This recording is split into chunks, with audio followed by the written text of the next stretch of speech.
Olá, boa noite, seja muito bem-vindo. Estamos começando o Rede TV News. Olá, boa noite. O Brasil gera mais de 316 mil empregos com carteira assinada no mês de julho. Farmacêutica brasileira vai produzir a vacina da Pfizer contra a Covid no interior de São Paulo. A previsão é elaborar 100 milhões de doses por ano. E você vai ver também. Incêndio em galpões em Barueri, na Grande São Paulo, deixa ao menos 4 mortos e provoca pânico e destruição.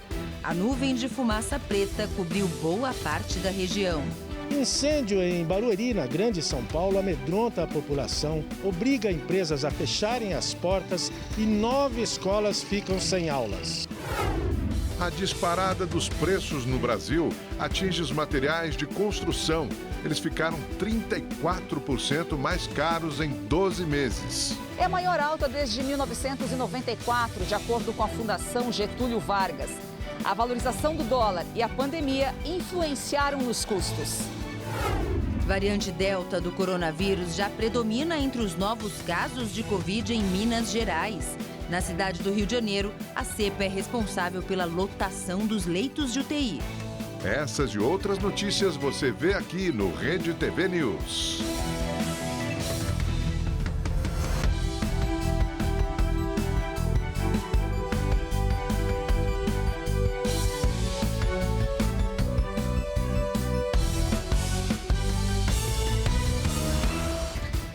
Por 8 votos a 2, o Supremo Tribunal Federal manteve a validade da lei que dá autonomia ao Banco Central.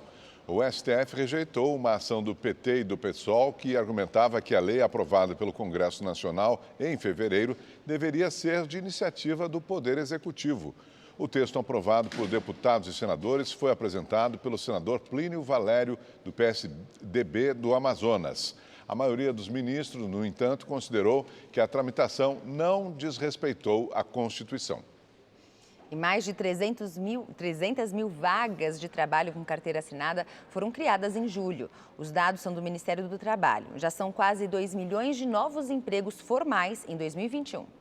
Essa é a primeira divulgação dos dados do Cadastro Geral de Empregados e Desempregados, o CAGED, após a recriação do Ministério do Trabalho. Antes, as informações eram passadas pelo Ministério da Economia, comandado pelo ministro Paulo Guedes. De acordo com a pasta, o país criou 316 mil vagas de trabalho com carteira assinada no mês passado. Mais de 40% dos novos postos foram criados pelo setor de serviços. Em seguida, aparecem o comércio, a indústria, a construção e a agropecuária. No acumulado dos 7 primeiros meses de 2021, mais de 1 milhão e 800 mil empregos formais foram criados. A nossa expectativa, a nossa esperança de que até dezembro nós possamos estar aqui para comemorar mais de 2,5 milhões de postos de trabalho gerados no nosso país. Isso vai dar a medida exata do trabalho que vem sendo feito pelo governo do presidente Bolsonaro no sentido de proteger a vida dos brasileiros e, junto com isso, também proteger os postos de trabalho. A Polícia Civil de São Paulo realizou hoje uma operação contra o tráfico de drogas na Cracolândia, na região central da cidade. Os policiais cumpriram 11 mandados de prisão e 11 mandados de busca e apreensão nas cidades de Francisco Morato e Franco da Rocha, ambas na Grande São Paulo. A operação contou com 70 policiais civis, com apoio do Garra e também do Canil da Guarda Civil Metropolitana. Terminou agora à noite em Contagem, na Grande Belo Horizonte, o julgamento do policial civil aposentado José Laureano, acusado de ter participado do sequestro e assassinato da modelo Elisa Samúdio, ex-amante do goleiro Bruno. Zezé, como é conhecido, foi considerado culpado pelo homicídio de Elisa Samúdio, além do sequestro e cárcere privado do filho dela, Bruninho. A pena foi de 22 anos em regime fechado. Como a defesa confirmou que vai recorrer da decisão, o juiz autorizou que ele aguarde em liberdade. O júri popular aconteceu 11 anos após o crime. Para o Ministério Público, no dia 4 de junho de 2010, Zezé participou com o primo de Bruno do sequestro de Elisa e do filho Bruninho, ainda no Rio de Janeiro. O ex-policial também teria cuidado do cativeiro no sítio do ex-jogador, em Ribeirão das Neves. José Laureano ainda teria ajudado na execução da modelo, ao lado do colega Marcos Aparecido dos Santos, o Bola. O investigador aposentado é o último envolvido no caso a sentar no banco dos réus. Ao todo, 7 pessoas, incluindo o goleiro Bruno Fernandes, já foram condenadas. E os laboratórios Pfizer, BioNTech e Eurofarma assinaram um acordo para a produção da vacina da Pfizer aqui no Brasil. A estimativa é que 100 milhões de doses do imunizante poderão ser produzidas por ano em território brasileiro. A implantação da linha de produção em Itapevi, interior de São Paulo, começa imediatamente. Mas as primeiras doses de vacina só devem ficar prontas no próximo ano. Com a transferência de tecnologia, a Eurofarma fará o processo de finalização e invase da vacina da Pfizer. Com a fábrica funcionando com 100% da capacidade, poderão ser produzidas 100 milhões de doses que serão distribuídas exclusivamente para a América Latina. No Brasil, mais de 30 milhões de pessoas já tomaram a vacina da Pfizer, que é a única autorizada para aplicação em adolescentes de 12 a 17 anos. Então, estamos muito felizes com essa iniciativa de vocês, não só para a Covid-19, mas também para outras áreas. Então, vai trazer um novo cenário para o nosso sistema de saúde, para o nosso país, vai ampliar a capacidade de geração de emprego, de renda e de tributos para que o Brasil siga no seu grande destino. São Luís, no Maranhão, é a primeira capital a iniciar a aplicação do reforço da vacina contra a Covid-19. Habitantes com mais de 70 anos, pessoas com baixa imunidade e residentes de asilos ou instituições de caridade começaram a receber a terceira dose do imunizante hoje. A recomendação foi feita pelo Ministério da Saúde após o aumento do número de pessoas que, mesmo com a vacinação completa, acabaram contraindo a doença. Gente, com a alta no número de internações, a Prefeitura do Rio de Janeiro adiou o plano de reabertura da cidade, que entraria em vigor nos próximos dias. O repórter Tony Vendramini tem as informações para a gente, né, Tony? Boa noite para você. Boa noite, Gabi. Boa noite, Augusto. Boa noite a todos que nos acompanham. Pois é, a previsão inicial era que, acompanhando o avanço da vacinação, as flexibilizações começassem já no dia 2 de setembro, com a liberação de eventos ao ar livre e de público em estádios de futebol. Mas, com a chegada da variante Delta, o Rio registrou um novo aumento de hospitalizações. A taxa de ocupação de leitos de UTI hoje na cidade é de 96%. Por isso, o prefeito Eduardo Paes, do PSB, aceitou a recomendação do Comitê Científico da Prefeitura e suspendeu o início desse plano. A Prefeitura vai esperar um momento epidemiológico melhor. E isso deve acontecer quando o município alcançar a marca de pelo menos 55% da população vacinada com 2 doses e 70% com pelo menos uma. Vamos ouvir o que o prefeito Eduardo Paes disse a respeito dessa decisão. O cenário epidemiológico nesse momento não é favorável em razão da variante Delta, mas atingindo um determinado número de população imunizada com 2 doses, né, a gente vai aos poucos retornando-se a uma normalidade. Bom, Eduardo Paes também anunciou agora à noite o calendário completo de imunização de adolescentes e que a partir do dia 13 de setembro começa a aplicação da terceira dose em idosos. Hoje aqui no Rio de Janeiro começou a imunização de adolescentes de 17 anos. Foi a retomada do calendário que chegou a ser suspenso por falta de doses. Vamos ver na reportagem da Thalita Ribeiro. Giovana estava contando os dias para ser vacinada. Com a primeira dose do imunizante no braço, ela já faz planos para o futuro. Eu espero que tudo volte ao normal, né? De pouco em pouco. Eu vou começar a faculdade agora, então, assim, melhor ainda com a vacina. E, estou muito feliz de poder, aos poucos, ir voltando as coisas, Eduarda veio acompanhada da mãe. A felicidade e o alívio eram grandes. Agora, quem será que estava mais ansiosa? A mãe, com certeza, né? Que bom, isso é muito bom, muito feliz, de verdade. Neste posto, na Gávea, zona sul do Rio, teve até vacinação em família. A técnica de enfermagem Isabela vacinou as primas Alice e Maria. Ela já vacinou também muitas das pessoas da minha família que eu vim aqui para ela vacinar e foi muito especial. Hoje, o calendário na capital fluminense foi para meninas de 17 anos.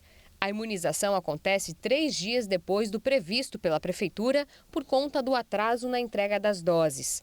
Nesta madrugada, o estado do Rio de Janeiro recebeu uma nova remessa do Ministério da Saúde com mais de 560 mil doses. Amanhã será a vez dos meninos de 17 anos se vacinarem. Na próxima semana, a Prefeitura do Rio vai começar a aplicar a dose de reforço dos idosos que vivem em instituições de longa permanência. Esta semana, o Comitê Científico da Prefeitura aprovou que entre setembro e novembro, quem tem a partir de 60 anos e já completou o esquema vacinal há pelo menos 6 meses, vai receber a terceira dose do imunizante da Pfizer ou da Oxford AstraZeneca, independentemente da vacina aplicada nas 2 primeiras doses. E Minas Gerais confirmou hoje que a variante Delta já é predominante entre os novos casos de Covid no estado. A cepa indiana se espalhou com rapidez por Minas Gerais e já é maioria no estado. Os casos estão concentrados em Belo Horizonte e nas regiões que fazem divisa com o Rio de Janeiro, São Paulo e Distrito Federal. É o novo capítulo da pandemia. A Delta é a tendência de dominar as amostras, ou seja, é o vírus que mais circula. Um lado positivo, todas as vacinas se mostraram eficazes.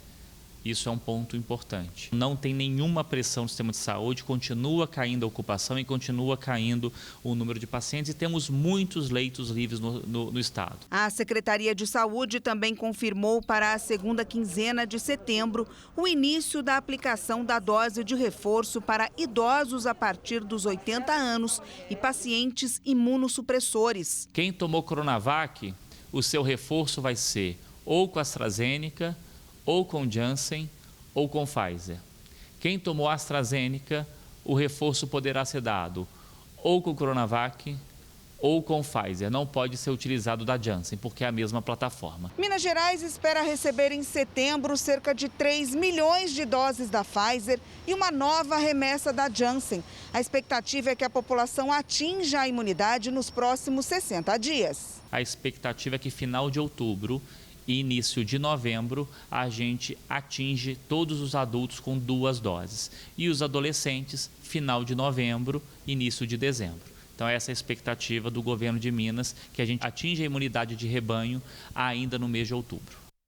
E olha, diferentemente de outras regiões do Brasil, uma cidade de Santa Catarina não está aplicando somente no braço a vacina contra a Covid-19. O assunto ganhou debate nas redes sociais. Tanto que moradores postaram fotos para provar que a vacina contra a Covid-19 estava sendo aplicada na região do quadril. Procedimento atípico, já que boa parte do Brasil adota a imunização com a dose injetada no braço. Mas em Joinville, cidade localizada a 2 horas da capital de Santa Catarina, é diferente. Desde o início da vacinação, em janeiro, a aplicação do imunizante é realizada no quadril. A Secretaria Municipal de Saúde só adotou a rotina alinhada às recomendações do Ministério da Saúde. O documento, publicado em abril de 2020, indica 4 lugares para aplicação: o braço, a coxa, o dorsoglúteo, atrás do quadril, e o ventroglúteo, na lateral do quadril. E as equipes técnicas do município de Joinville, elas decidiram, por fazer o tradicional, como elas sempre faziam todas essas injeções intramusculares, que é justamente no ventroglúteo. Essa rotina, inclusive, já havia sido adotada em outras campanhas de vacinação. Com quase 600 mil moradores, Joinville já imunizou 80% das pessoas acima de 18 anos, com ao menos a primeira dose da vacina contra a Covid-19. Não seria também conveniente fazermos esse tipo de metodologia, por exemplo, em sistemas de drive? Então, logo pela nossa metodologia de 100 box, com horário agendado, pré-programado, sem fila de espera, se optou por essa técnica e as equipes estão capacitadas e estão utilizando ela.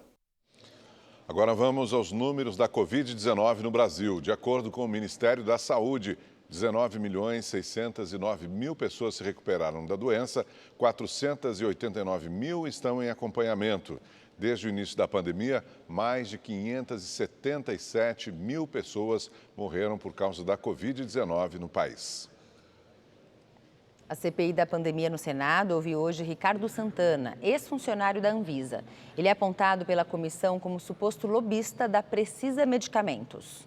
O ex-secretário executivo da Câmara de Regulação de Medicamentos da Agência Nacional de Vigilância Sanitária, José Ricardo Santana, é apontado como uma das pessoas próximas a Francisco Maximiliano, sócio da Precisa Medicamentos, empresa que teria firmado o contrato de intenção de compra da vacina indiana Covaxin com o Ministério da Saúde, negociação que nunca se concretizou. Além disso, ele teria participado de um jantar em Brasília, no qual houve um suposto pedido de propina de $1 por dose para a compra do imunizante.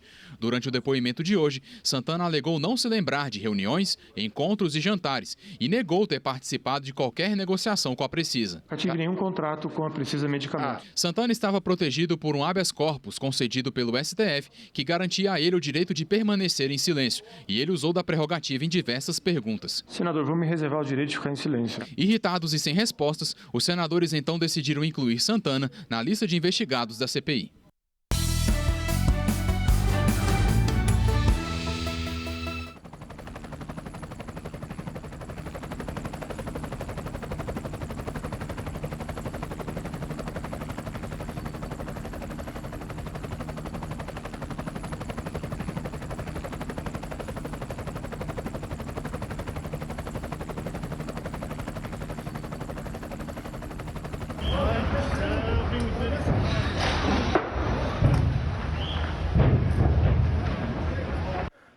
Pelo amor de Deus, olha o carro do Marcelo lá, ó! Ele tá com a chave, tá com ele!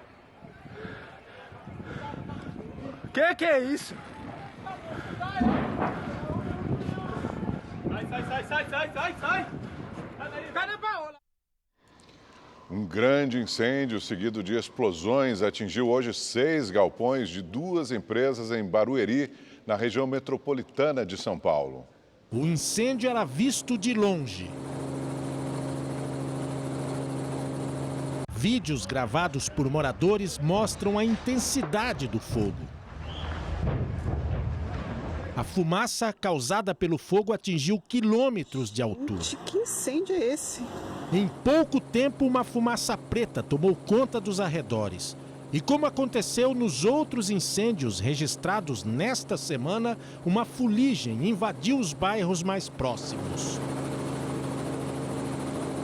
60 mil litros de etanol armazenados dentro de uma empresa química contribuíram para que o fogo se espalhasse. O líquido inflamável atingiu as tubulações de esgoto e desceu pelas ruas próximas ao local do incêndio, atingindo vários carros. Pelo amor de Deus, olha o carro do Marcelo lá, ó! Tá explodindo vários veículos, vários carros pegando fogo, mano. O risco de novas explosões obrigou os bombeiros a isolar mais de 1 quilômetro de uma região com muitas casas e empresas. Ainda bem que eu não estava lá, eu estava fora e não me deixaram nem eu chegar perto de casa. E porque nós não podemos chegar na nossa casa, estamos fora. Não conseguimos se aproximar de casa. Neste vídeo, uma mulher registra o começo do incêndio. Tá pegando em outras empresas. Se eles não virem rápido É muito calor, mano. para controlar esse fogo, coloca em risco todo mundo aqui. É muito calor. Consegui falar com o bombeiro. Uma mulher foi socorrida com queimaduras pelo corpo. Ela saiu toda queimada. 43 idosos foram retirados de uma casa de repouso. Sem energia, muitas empresas fecharam e dispensaram os trabalhadores. O Arley trabalha numa indústria plástica na mesma rua. A gente estava toda a produção normal, as empresas assim do lado também, e começou uma explosão muito forte do que é provavelmente algum produto químico explodindo. Nisso já escureceu muito rápido, questão de 2 minutos já estava a rua toda escura, tomada por fumaça. E aí? Aí nisso a gente já, todas as empresas, né, começou a ir para a rua, todo mundo evacuou as empresas e se distanciamos dali da região. Carlos Eduardo trabalha numa das empresas há 2 meses. Primeiro veio o susto. Eu estava descarregando um caminhão do lado de fora da empresa. Aí eu escutei um barulho muito forte. Na hora que eu olhei pro lado, já subiu a fumaça, né? Aí eu avisei ao meu amigo, falei, tá pegando fogo. Foi coisa de minuto, quando eu falei isso, já é uma descida. Aí já desceu já a labareda de fogo, parecia vulcão, cara. Começou a descer aquela lava de fogo e a galera correndo, gritando. Passado o susto, veio o impulso de ajudar as vítimas. O que eu vi que eu consegui salvar foi umas 8, 9 pessoas. Que eu vi, certo? Muitas pessoas correu também na hora, machucada, mas que eu consegui salvar, machucada grave mesmo, foi de 8 a 9. Por causa do incêndio, 9 das 100 escolas de Barueri ficaram sem aulas nesta quinta-feira. Inclusive, este complexo educacional Carlos Osmarinho de Lima, que fica a poucos metros do local. Cerca de 50 homens e 16 viaturas do Corpo de Bombeiros atuaram no combate ao incêndio. Às 2h30 da tarde, o fogo já estava controlado.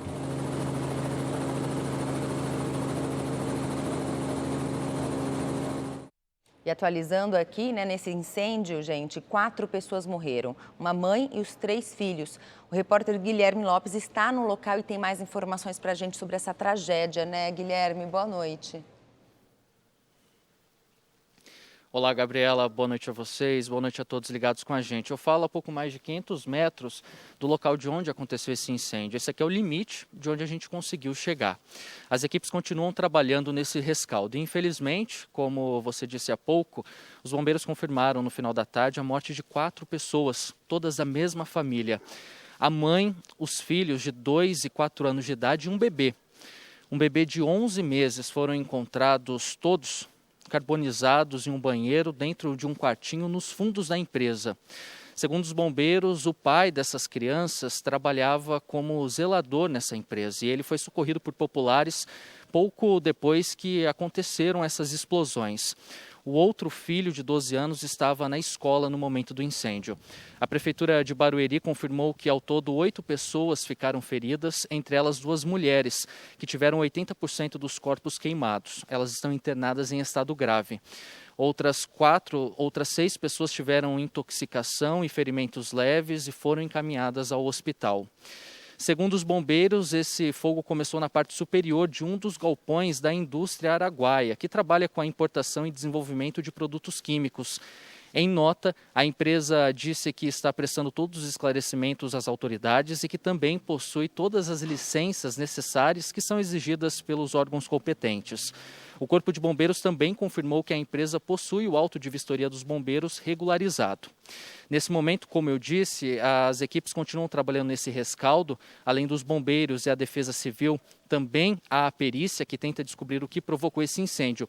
E os funcionários da concessionária que fornece energia para a região também continuam trabalhando para tentar restabelecer esse fornecimento, já que o incêndio atingiu a rede de energia e também os postes, provocando a interrupção da energia aqui em Barueri. Guilherme Lopes para o Rede TV News.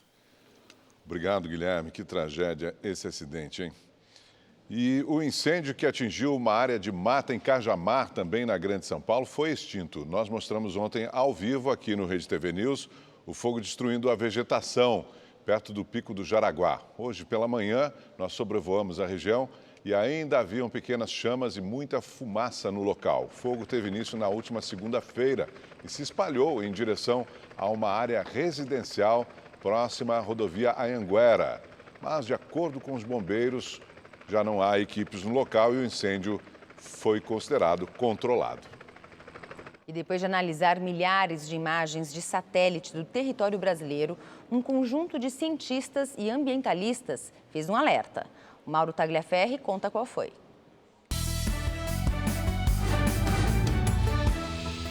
A gente precisa falar sobre a água. O Brasil tem 12% do volume de água doce do planeta. É tanta água que a gente achou que nunca acabaria.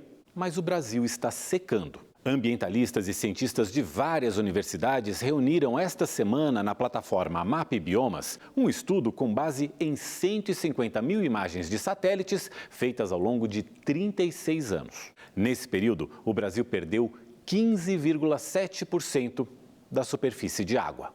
E os cientistas alertam: os períodos chuvosos não têm sido suficientes para restaurar as superfícies líquidas perdidas nos períodos de seca.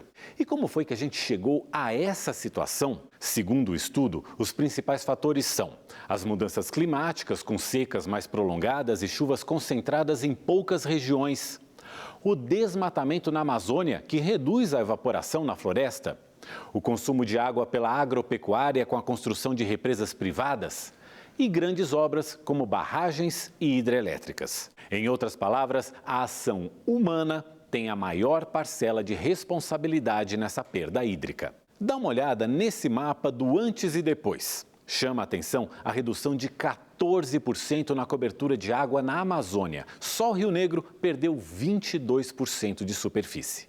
Pior é a situação no Pantanal, diminuição de 68%. Mato Grosso do Sul foi o estado que mais perdeu água, 57%. A pesquisa mostra que todos os biomas brasileiros tiveram redução na superfície de água. Na reportagem a seguir, você vê a situação da Caatinga e do rio mais importante do Nordeste do país. Na região Nordeste, o estudo do MAP Biomas constatou um dado avassalador. O Rio São Francisco, essencial para a vida de milhões de nordestinos, perdeu 10% da superfície de água nos últimos 15 anos. E as comunidades ribeirinhas sentem os impactos do encolhimento do Velho Chico. Em 2016, nossa equipe já registrava a invasão do rio pelo mar, consequência direta da menor vazão do Rio São Francisco. Quanto mais o tempo vai passando, mais as águas de mar vai adentrando ao rio, mais vai faltando peixe. Até relatos de pescadores que aqui dentro do rio pegaram tubarão já aconteceu. Segundo o estudo, o maior consumo de água pela agropecuária, combinado ao assoreamento do Velho Chico por conta da construção de barragens e hidroelétricas, a poluição e ainda os períodos de seca típicos da região, estão entre os fatores que provocaram a redução da superfície de água do Rio São Francisco. A perda não se limitou ao rio. A Caatinga, bioma típico do semiárido nordestino, teve a superfície líquida reduzida em 17,5%. Este oceanógrafo explica que, para diminuir a pressão sobre os recursos hídricos e ecossistemas aquáticos, é preciso promover o seu uso sustentável. Está acontecendo uma redução, do lançamento de água da floresta, para a atmosfera, pela evapotranspiração. E, sobretudo, porque nós estamos destruindo a floresta. No Recife, a preservação do rio Capibaribe move iniciativas como as da Dona Socorro. Ela está à frente do Recapibaribe, que promove a retirada de lixo do rio. Nós temos duas responsabilidades de conscientizar, a cuidar da natureza e ainda mais da vida do Capibaribe. A gente fala que o Capibaribe é o coração da cidade do Recife. A importância que nós temos de cuidar do planeta e ainda maior ainda desse veio d'água tão importante, que é o rio Capibaribe. Gente, o preço do material de construção continua subindo, viu? No acumulado dos 12 meses, o aumento chega a 34%. É a maior alta do setor desde 1994. Mesmo com os preços nas alturas, Carlos resolveu reformar o apartamento aos poucos. Com isso, o prazo de conclusão da obra passou de 4 meses para 10 e os gastos se elevaram em 40%. Para equilibrar o orçamento, ele contou com a ajuda de um profissional. As pessoas têm uma falsa impressão de que o arquiteto ele vai aumentar o custo da sua obra. E, do meu ponto de vista, foi justamente o contrário. Ele quem me dava o caminho para, de repente, um serviço um pouco mais em conta, o material mais barato. O arquiteto economizou nos materiais, usou o revestimento só nas paredes aparentes e optou por piso laminado no quarto, no lugar do porcelanato. Deu mais aconchego, gastando menos. O bonito não é necessariamente o caro, né? Nós conseguimos fazer boas escolhas com um preço atrativo que caiba dentro do bolso do cliente. O Índice Nacional de Custo da Construção, medido pela Fundação Getúlio Vargas, teve uma variação de 0,56% no mês de agosto, inferior a julho, quando subiu 1,24%. Mas no acumulado de 12 meses, a alta foi de mais de 17%. Nele estão incluídos os materiais de construção, equipamentos e serviços. Agora, se levar em conta só o preço dos materiais, a alta nos 12 meses foi de pouco mais de 34%. Os itens que mais subiram são os de estrutura. Os materiais metálicos acumulam um acréscimo de 81%. Os de hidráulica aumentaram quase 41% e de elétrica, 41% também. Já nas esquadrias e ferragens, a alta foi de 30%. A mão de obra apresentou a menor taxa, não chegou a 7%. Materiais que estão ligados de alguma forma ao comércio internacional, tiveram elevação em dólar, E, além do que, nós tivemos também a desvalorização do câmbio no período. Uma outra diz respeito também à própria pandemia. E isso afetou também a indústria de materiais de construção. É a maior alta no custo do material de construção em 27 anos. Além do consumidor, o setor da construção civil sente o impacto diretamente. Principalmente as construtoras que trabalham com moradias populares. Isso é muito mais sentido nos imóveis que são do programa Casa Verde e Amarela, onde a margem do construtor é muito menor do que naqueles imóveis que se lançam no país inteiro para as classes média, média alta e classes alta. Para os especialistas, o pior momento já passou. Em relação ao ano passado, eu acho que o ritmo de aumentos deve ser menor, mas a gente ainda está falando em aumentos, tá? Então, em 12 meses a taxa deve recuar, mas a gente ainda está vendo um contexto de preços ainda num ritmo que acho que é de aumentos expressivos. E vamos ver agora a previsão do tempo para amanhã em todo o Brasil com Igor Silveira. Boa noite, Igor. Boa noite, Augusto. Boa noite, Gabi. Boa noite para você que está em casa. Olha, a partir de amanhã o tempo começa a mudar em alguns pontos do Brasil, mas no interior o calor continua. É como a gente vê aqui no mapa que por causa do tempo seco e a falta de chuva, essa área toda avermelhada ainda continua em estado de alerta e com riscos de novos focos de incêndio. Agora, no sul, a frente fria ganha força no Rio Grande do Sul e também em Santa Catarina. No Paraná, chove forte a qualquer hora do dia. E essa instabilidade chega em São Paulo e derruba as temperaturas. Então, separa o casaco, porque a máxima amanhã não passa dos 19 graus, como a gente vê aqui na tela. No Rio de Janeiro também não esquenta e não tem previsão de chuva. Em Minas Gerais e no Espírito Santo, o tempo continua seco e abafado. No Nordeste, sol no interior e chuva fraca e localizada no litoral da Bahia. No Centro-Oeste, o calor começa a dar uma trégua e em Campo Grande, a máxima amanhã não passa dos 23 graus. Bom, para saber mais sobre a previsão do tempo na sua cidade, é só entrar no site da Rede TV. Eu fico por aqui, uma ótima noite e até mais. Obrigada, Igor. Até mais. Boa noite. E olha só, em outubro, o Brasil vai sediar uma das maiores competições de robôs da América Latina. Até lá, tem tempo. Mas as equipes se preparam há anos no desenvolvimento de novas máquinas. O ano é 2021, mas essas invenções parecem que estão bem à frente do nosso tempo. Os vídeos são da última etapa da competição que envolve as melhores equipes na criação de robôs e que aconteceu antes da pandemia. Esse time de São Bernardo do Campo, em São Paulo, treina no desenvolvimento de uma nova máquina. A Era, como é chamada, pode executar tarefas domésticas simples e outras mais complexas. A equipe trabalha no desenvolvimento do robô há pelo menos 3 anos e toda a inteligência e tecnologia utilizadas nele foram desenvolvidas aqui no laboratório da faculdade.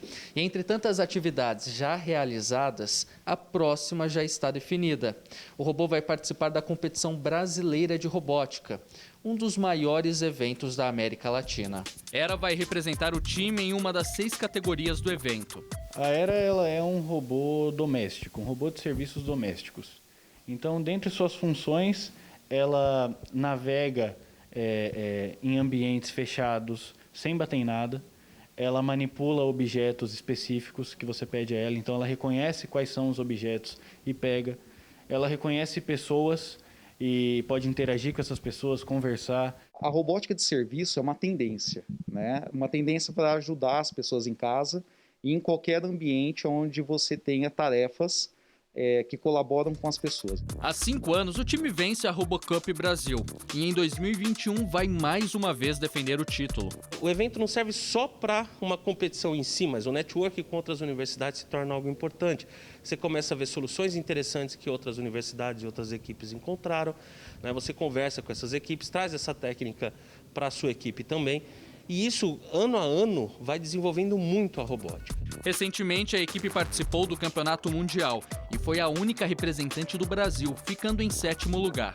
Para colocar essa máquina em pé e habilitar todas as funções, 27 pessoas integram o time, cada uma com sua função. Vai muito estudo em cima do robô, muito estudo de várias áreas, tanto a base para se locomover, quanto da manipulação para poder pegar o objeto, fazer todo esse movimento, estudos para saber a carga que o motor aguenta, quanto que ele vai conseguir andar.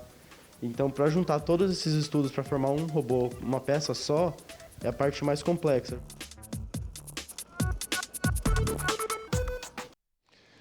A vida que você compartilha nas redes sociais é realmente a sua realidade? A pergunta curiosa, e fora do story, você está bem? Viralizou. Quem conta essa história é Ana Martins, do portal da Rede TV. Boa noite, Ana. Boa noite, Augusto, Gabi, boa noite a todos que nos acompanham. Bom, nos últimos dias só se viu essa pergunta nas redes sociais e fora do story. Você tá bem? Bom, o fato é que esse questionamento curioso gerou diversos memes e brincadeiras criativas. Além dos usuários anônimos, diversos famosos entraram nessa onda e adaptaram essa frase. O fato é que esse viral faz um alerta ao comportamento dos internautas no ambiente fora do virtual. Atualmente, as redes sociais fazem parte do nosso cotidiano, mas será que a vida real e a virtual estão realmente relacionadas? Por isso, nós do portal da Rede TV conversamos com uma psicóloga para entender como esse comportamento pode afetar a saúde mental das pessoas. Quer entender mais sobre esse assunto? Basta acessar o nosso site. Bom, e fora dos stories, tá tudo bem, Gabi? Tá tudo ótimo, mas é claro, assim como você é de casa, tem dias que não são fáceis, mas isso a gente não conta nas redes sociais, né? Rede TV News fica por aqui, uma ótima noite para você. Uma boa noite e até amanhã.